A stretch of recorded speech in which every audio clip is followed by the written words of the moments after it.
আমরা এখন আফতাবনগর এসে পৌঁছেছি এবং আফতাবনগর থেকে একটি রিকশায় উঠেছি। তবে রিকশায় আমাদের ভাড়া নিচ্ছে 30 টাকা। সবচেয়ে মজার বিষয় কথা বলি, বিষয়টা হচ্ছে যে আফতাবনগর থেকে হচ্ছে 3টা ব্লক আছে, A block, B block, C block.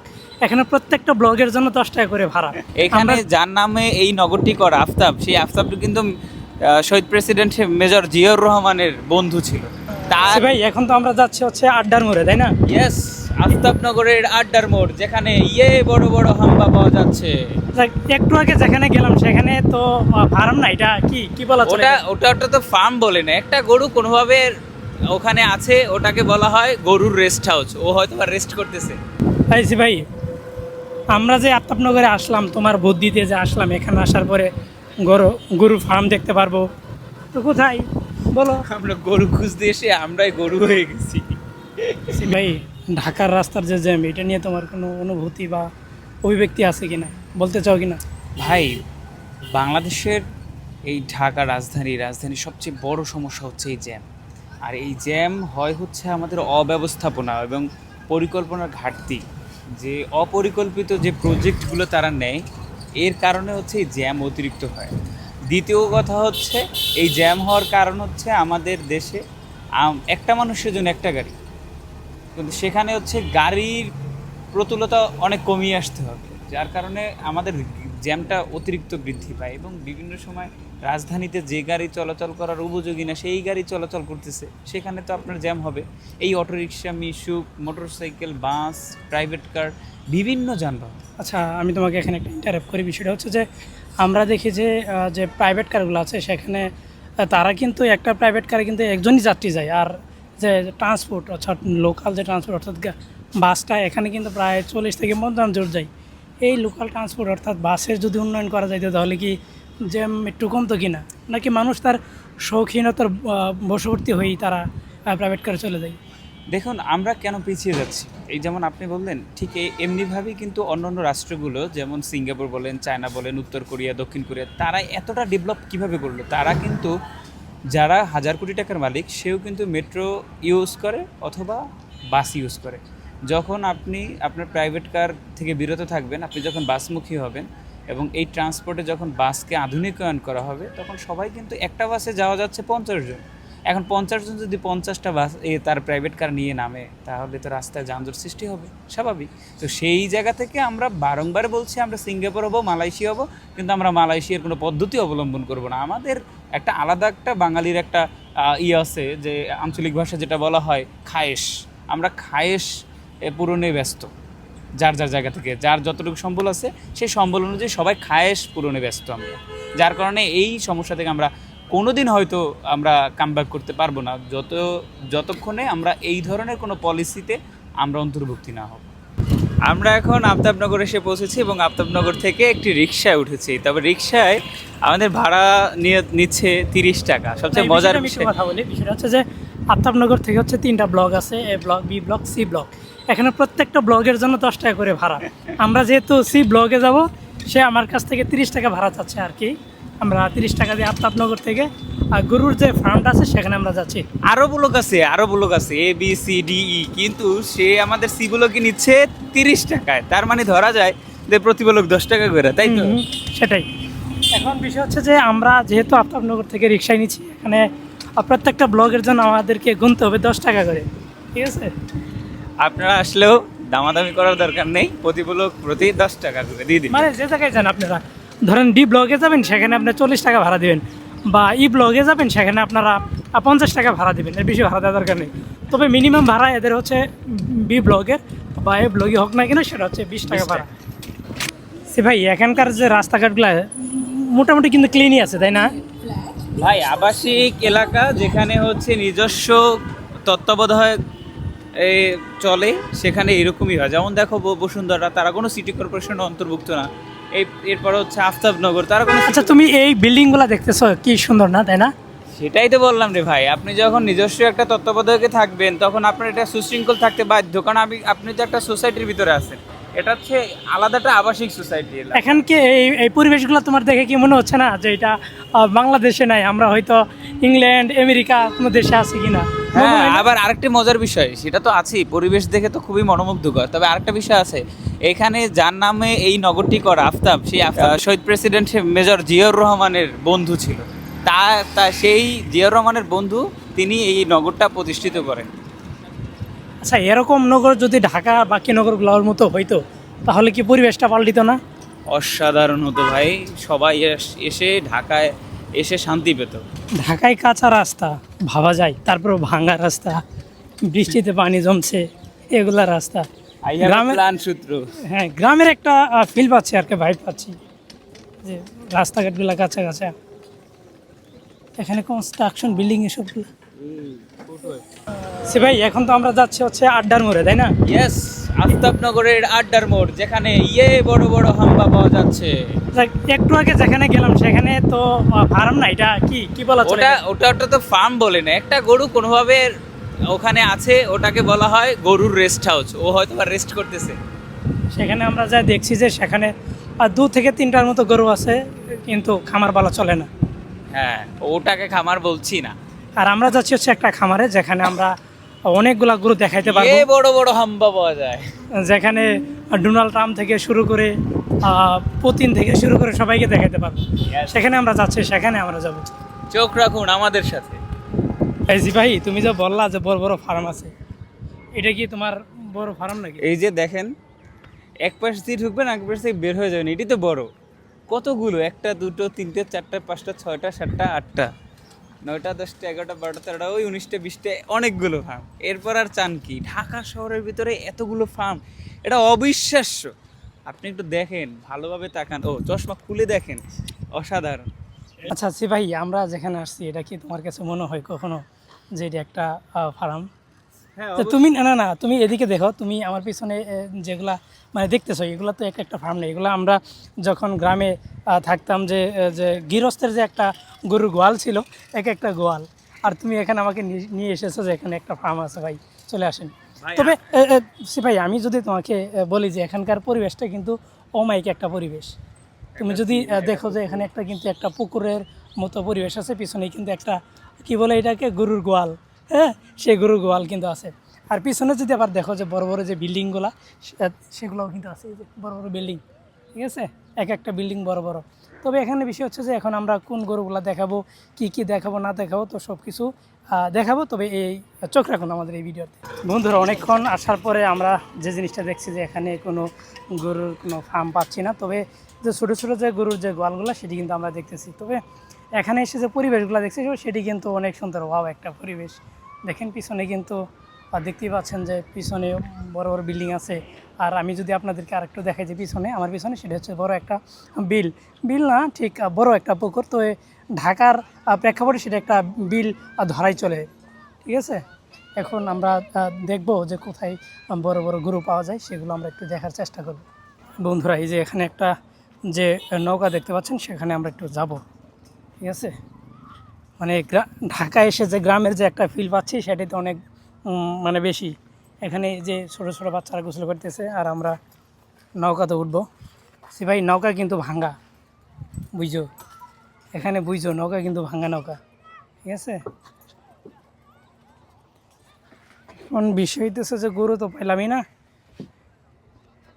গরু না পাইলে আর কি আর করার, আমরা ভাঙ্গা নৌকা বসে একটা গান গাবো। আসার পর আমার কাছে যে জিনিসটা দেখে ভালো লাগছে সেটা হচ্ছে যে এই পুকুরটা। কিছুক্ষণ আগেই আমি প্রথমে যখন ভাবলাম, যখন এখানে আসলাম, মনে হয়েছিল যে পুকুরে একটা গোসল করি, কিন্তু উপায় নেই, কাপড় নিয়ে আসি নাই, চোপড় নাই, কীভাবে গোসল করবো। তবে দুঃখের বিষয় হচ্ছে কি, আমরা কিন্তু যে গরুর খামারের জন্য এখানে আসছি, সে খামার কিন্তু এখনও পাই নাই, ঠিক আছে। এখন খামার খোঁজার পালা আমাদের। এখন অনেকের সাথে কথা বললাম, তারা বলল যে এখানে মানে বড় পরিসরে কোনো খামার নাই, ছোট ছোট যে গোয়াল টাইপের এই খামারগুলাই আছে। তো এই খামারগুলো আমরা দেখব, সেখানকার মানুষের কথা শোনার চেষ্টা করব, ঠিক আছে। ততক্ষণ পর্যন্ত আমাদের এই ভিডিওটা আপনারা দেখুন। একটা বিপদ ঘটে গেছে, সেটা হচ্ছে যে আমাদের কাছে কোনো নৌকা বা বৈঠা ছিল না। এই নৌকাটা হঠাৎ করেই পুকুরে মাছ পথে চলে আসছে, ঠিক আছে। পরে সিপাহি কী করছে, এই নৌকা দিয়ে ধাক্কায় যে এখানে নিয়ে আসলো আর কি। চলো চলো, আল্লাহ, বন্ধুরা এখন আমরা হচ্ছে পায়ের রাস্তায় হেঁটে হেঁটে যাচ্ছি। দেখেন রাস্তাগুলো খুবই গ্রামীণ গ্রামীণ মনে হচ্ছে না, যে চারপাশ দিয়ে আশপাশে যে জিনিসগুলো দেখতেছেন সেগুলোও কিন্তু গ্রামীণ পরিবেশ। এই যে এখানে দেখতে পাচ্ছেন যে গরু খামারের জন্য যে গরুর যে ঘাস, এই দেখেন ঘাস টাস রাখা আছে। আচ্ছা ভাই, এই যে তুমি যে প্রায় জঙ্গলের ভিতর দিয়ে হেঁটে যাচ্ছ, ভয় করতেছে না? ভাই আমার শৈশবের কথা মনে পড়ে যাচ্ছে। শৈশবে হচ্ছে বা গ্রামের বাড়িতে বসে যখন সবার সাথে খেলাধুলো করতাম, ঠিক তখন হচ্ছে আমরা বিভিন্ন ধরনের খেলা খেলতাম। গ্রাম অঞ্চলের যে বৌসি আছে, তারপর হচ্ছে বল নিক্ষেপের খেলাগুলো আছে, ওই সময় আমরা এরকম কিছু ছোট ছোট বাগানে দৌড়াদৌড়ি করতাম। সেই স্মৃতিগুলো মনে পড়ে গেছে, কারণ ঢাকা শহরে এটা তো খুবই দুষ্প্রাপ্য যে এগুলো পাওয়া যায় না। এখানে একটা মজার বিষয় হচ্ছে কি, এখানে যখন একটা লোককে জিজ্ঞেস করলাম যে ভাই এখানে সবচেয়ে বড় ফার্মটা কোথায়, তারা আমাদেরকে ভাবছে যে আমরা গরু পাইকার। কেমন লাগছে তোমার গরু পাইকার? আমি অবশেষে গরুর ব্যবসায়ী আমাকে মনে করলো, হাস্যকর। মানে বুঝলাম না, তারা মানে আমাদেরকে ট্রিট করতেছে যে আমরা গরু পাইকার, আমরা অনেকগুলো গরু কিনবো, সামনে ব্যবসা করবো। কিছু করার নেই, আমাদেরকে গরু খুঁজে যেতে হবে। গরু কোথায়? ঘুরতে ঘুরতে আমরা ক্লান্ত হয়ে গেছি। এখন আমরা এখান থেকে সিঙ্গারা নিব, পেঁয়াজও টিয়াজও খাবো। যে ছোট্ট একটা দোকান, বসে বসে খাই, কিচ্ছু করার নেই। আল্লাহ ভাই, এই এইটাই হলো, নিচ্ছি সস নাই। সস সারা খাও।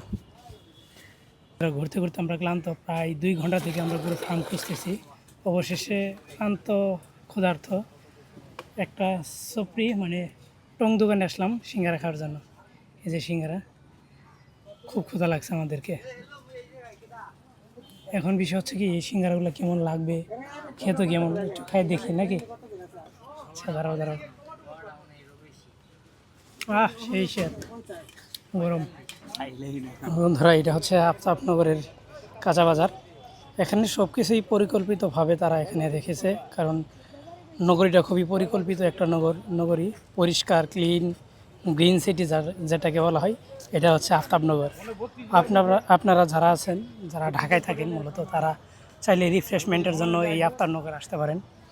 এখানকার রাস্তাঘাটগুলো যেমন ক্লিন, এখানকার বিল্ডিং বা ঘরগুলোও তেমন ক্লিন, সব কিছু আর কি এখানে পাওয়া যায়। এখানে কাঁচা বাজারে যে বাজারগুলো আছে, শাক থেকে শুরু করে মনে হচ্ছে একটা গ্রামের ভিতরে আছে। একদম টাটকা শাক, লাল শাক, কমলি শাক, পুঁই শাক, লাউ শাক, তারপর হচ্ছে লাউ, ঢেঁড়স, টমেটো, ঝিঙ্গা, সব ধরনের কাঁচা বাজার এখানে তারা বিক্রি করে। এখানে যে লেবু থেকে শুরু করে, ডাঁটা থেকে শুরু করে লতি, মানে টোটাল এক কথায় সব কিছু এখানে পাওয়া যায়, খুবই টাটকা। তো এখানকার নগরটা যদি আপনাদেরকে দেখাই, দেখবেন যে এই যে বিল্ডিংগুলো দেখতেছেন, এই বিল্ডিংগুলো কিন্তু খুব সুন্দর এবং পরিকল্পিতভাবে এই বিল্ডিংগুলো তারা বানাইছে, ডিজাইন দিয়ে বারান্দা সহকারে। আপনি এখানে থাকলে আপনার এসির প্রয়োজন হবে না, কারণ এখানে সব সময় ঠান্ডা বাতাস। যে গ্রামের যে একটা মানে আবহাওয়া, যে গ্রামের যে একটা ভাইব, আপনারা সেটা পাবেন হচ্ছে এই আফতাবনগরে। দেখেন কি সুন্দর একটা নগরী। হ্যাঁ, এখানে বিক্রি করছে মুরগি, এখানে হচ্ছে মুরগির দোকানগুলা, আর এই পাশেই বিক্রি করে সকালবেলা হচ্ছে কাঁচা বাজার। আবার ধরা এটা হচ্ছে কাঁঠাল, দেখে মনে হচ্ছে একদম গাছ থেকে পেরে আনছে তারা, গ্রান বেরোচ্ছে। ঠিক আছে, এটা হচ্ছে ফলের দোকান। এখানে আপনারা সবই পাবেন, ফল থেকে শুরু করে ফুল পর্যন্ত সবই পাবেন। এখানে পাঙ্গাস মাছ রেখে দিছে 4টা, কই মাছ, তেলাপিয়া মাছ, শিং মাছ, দেখেন শিং মাছ, তেলাপিয়া মাছ, এটা হচ্ছে কই মাছ, আর ওখানে পাঙ্গাস মাছ। মূলত সকালবেলা তারা এখানে মাছ তোলে, বিকেল হওয়ার পর করে তারা এখান থেকে মাছটা সরাই ফেলে। বিকেলে মাছ কেউ কিনতে আসে না আর কি। যেটা হচ্ছে কাঁচা বাজার। বন্ধুরা দেখুন, রাস্তার পাশে বিক্রি করছে ডাব, আর এখানে বিক্রি করছে তাল। ডাব আর তাল একসাথে। মামু, এই তালগুলা কত করে? আর ডাব? এটা হচ্ছে 130, এটা হচ্ছে 120। আপনারগুলোর দাম কত? এগুলোর দাম বেশি। এই সিপাহি, এগুলোর দাম 150, 130, 120, 150। যদিও এই ডাবগুলার সাইজ একটু বড়, ওইটার থেকে এটা একটু বড় লাগছে আর কি। একটা একটা এক পিস এক তাল 40 টাকা, মানে এখানে 20 তো 3টা থাকে তাই না? তোমার হচ্ছে এই মানে শক্ত পানিতে পানি না, এটা শক্ত। ভাই এখানে একটু কম হবে না? 30 টাকা দেন, আমরা দূর থেকে আসছি, অনেক দূর থেকে আসছি, কিন্তু সত্যি কথা ভাই বিশ্বাস হয় না, অনেক দূর থেকে আমরা আসছি, যদি দেন দেন। গরু কিনতে আসছিলাম বুঝছেন ভাই, গরু তো আর পাইলাম না, এখন তাল কিনে নিয়ে যাই। এখন কি দিবেন আমাদের? বন্ধুরা চিন্তা করে দেয়, এখানে একদম খাঁটি দুধ, গরুর দুধ। ভাই দুধগুলা কি গরুর দুধ? নিশ্চয়ই, অবশ্যই গাভীর দুধ, গরুর দুধ না। গাভীর দুধ। হ্যাঁ, গাভীর দুধ। আমরা 100 টাকা লিটার। ভাই এই দুধ সম্পর্কে কিন্তু আমাদেরকে একটু বলবেন। নিজেদের খামারের দুধ 100 টাকা লিটার। আড্ডার মোড় আফতাবনগর, চাইলে লাইভ গিয়ে আমাদের খামারেও দোয়া নিয়ে আসতে পারবেন। এইচ ব্লক 4 নম্বর সেক্টর, 7 নম্বর রোড, 18 রোডের নাম্বার রোডের কোনায়। যে কাউকে জিজ্ঞেস করলে হবে গরুর খামারটা কোথায়। বলেন। আমরা যেগুলো ঢাকার ভিতরে, বিশেষ করে আপনার পুরান ঢাকায় বা হ্যাঁ। অন্য যে ঢাকার টাউন আছে, তারা যে বলে যে খাঁটি দুধ, তারা ভাই আমি মানুষেরটা বলতে পারবো না, আমি আমারটা বলি, আমারটা 100% খাঁটি। আপনাদের যদি কোনো ধরনের ডাউট থাকে আপনারা চেক করতে পারেন। 100 টাকা লিটার, হ্যাঁ লিটার বা কেজি যেটাই বলেন, মাপ দিলে কেজি পাবেন, কিন্তু আমরা লিটার আকারে মাইপা দিই, কিন্তু ওজন দিলে কেজির ওজনই থাকে। কাকিও দুধ বিক্রি করছে যে 100 টাকা লিটার, মানে একদম ফ্রেশ একটা আছে।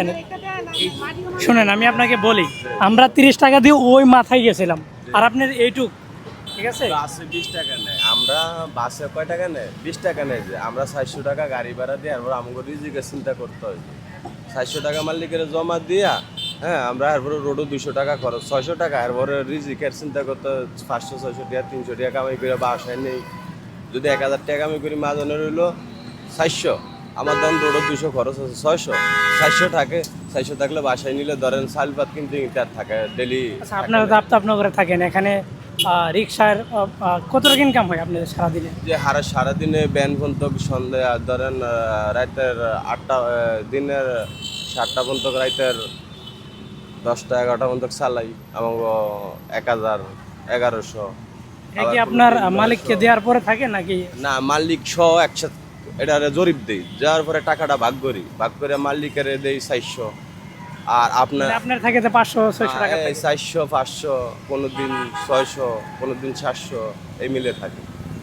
মানে এভারেজ ইনকাম হচ্ছে আপনার 15 থেকে 20 হাজার টাকা এই বলতে পারি। হ্যাঁ, এমনি এভারেজে ইনকাম হয়, কিন্তু 15 থেকে 20 হাজার টাকা আবার মালিকের এনতুন থেকে দিয়ে দিতে হয়, আর নিজে খাইতে হয়, আবার বাসা ভাড়া চালাইতে হয়, বাসার বিল দিতে হয়। তাইছি ভাই, আমরা যে আফতাবনগরে আসলাম তোমার বুদ্ধিতে যে আসলাম, এখানে আসার পরে গরু ফার্ম দেখতে পারবো, তো কোথায় বলো? আমরা গরু খুঁজতে এসে আমরাই গরু হয়ে গেছি।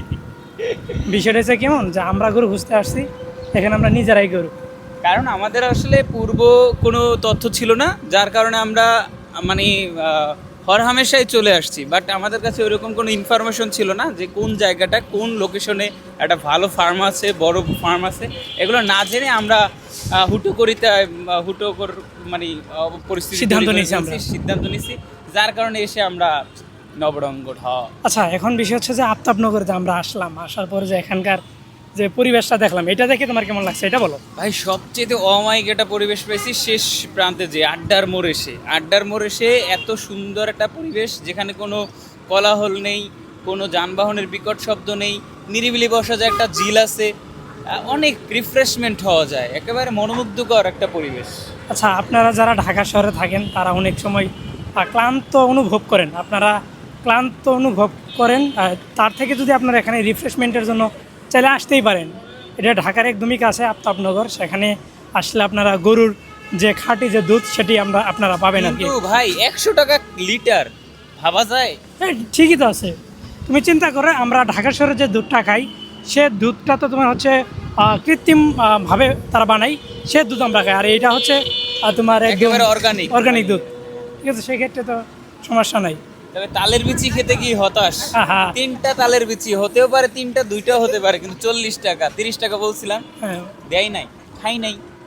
এখন কিছু করার নাই, আমরা তো 30 টাকা পর্যন্ত বলছি, ঠিক আছে, এখন তুমি খাবা না বা মালিকও দিবে না 30 টাকায়, তার জন্য নেওয়া হয়নি, ঠিক আছে। তবে শেষ কথায় একটাই, এই আফতাবনগরের পরিবেশটা খুবই অমায়িক, সুন্দর, ঠিক আছে, দেখলে মন ভরবে আর কি, রিফ্রেশমেন্টের একটা জায়গা এই হ্যাঁ হ্যাঁ আফতাবনগর। হ্যাঁ, অবশ্যই অবশ্যই। তবে আপনার যদি অগাধ পরিমাণের টাকা না থাকে তাহলে আবার স্বপ্ন দেখেন না, কারণ এখানে ফ্ল্যাট বাসা না নিলে আপনি মজা পাবেন না। হ্যাঁ, এই যে পিছনে যে ফ্ল্যাট বাসাগুলো, সব ফ্ল্যাট বাসা, সব বিল্ডিং 10 তলা 15 তলা 20 তলা এরকম।